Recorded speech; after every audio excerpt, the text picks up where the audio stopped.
కోడి రామకృష్ణ సెట్లో నిత్యం తలకు బ్యాండ్ కట్టుకుని ఉండేవారు. ఈ బ్యాండ్ లేకుండా ఆయన కనిపించేవారు కాదు.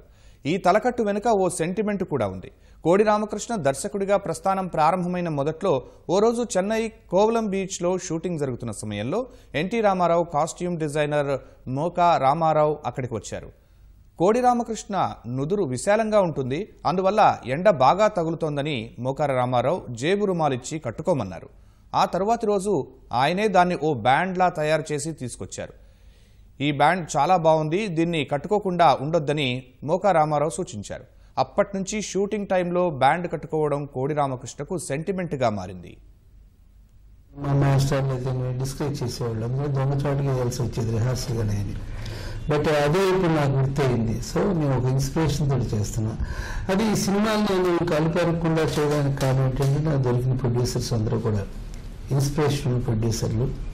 నా క్రియేటివిటీకి కావాల్సిన ఫ్రేమ్స్ క్రియేట్ చేసేవాళ్ళు. కాబట్టి నా వృత్తిలో ఇంతకాలం నేను ఇలా రావడానికి కారణం నా ప్రొడ్యూసర్స్. సరే, అందులో డిఫరెంట్ సబ్జెక్ట్స్ కావాలని వస్తారు. కాబట్టి నా కథలు కానీ నా సినిమాలు కానీ ఎప్పుడు స్టేల్ అవ్వు. నేను జాగ్రత్త తీసుకున్నది ఏంటంటే, అరే రామకృష్ణ తీసింది మళ్ళీ తీసాడే, చెప్పింది మళ్ళీ చెప్తున్నాడే అనేది ఎప్పుడు రాకూడదు అనేది మాత్రం జాగ్రత్త పడుతూ అప్ టు డేట్ చేసుకుంటూ వెళ్తాను. కాబట్టి ఎవరైతేనేమి మా మాస్టర్లు అయితేనేమి డిస్కస్ చేసేవాళ్ళు, అందులో దొంగచాటుగా వెళ్ళాల్సి వచ్చేది రిహార్సల్గానే అని. బట్ అదే ఇప్పుడు నాకు గుర్తయింది. సో నేను ఒక ఇన్స్పిరేషన్ తోటి చేస్తున్నా. అది ఈ సినిమాలు నేను కలుపెరగకుండా చేయడానికి కారణం ఏంటంటే నాకు దొరికిన ప్రొడ్యూసర్స్ అందరూ కూడా ఇన్స్పిరేషనల్ ప్రొడ్యూసర్లు. నా క్రియేటివిటీకి కావాల్సిన ఫ్రేమ్స్ క్రియేట్ చేసేవాళ్ళు. కాబట్టి నా వృత్తిలో ఇంతకాలం నేను ఇలా రావడానికి కారణం నా ప్రొడ్యూసర్స్.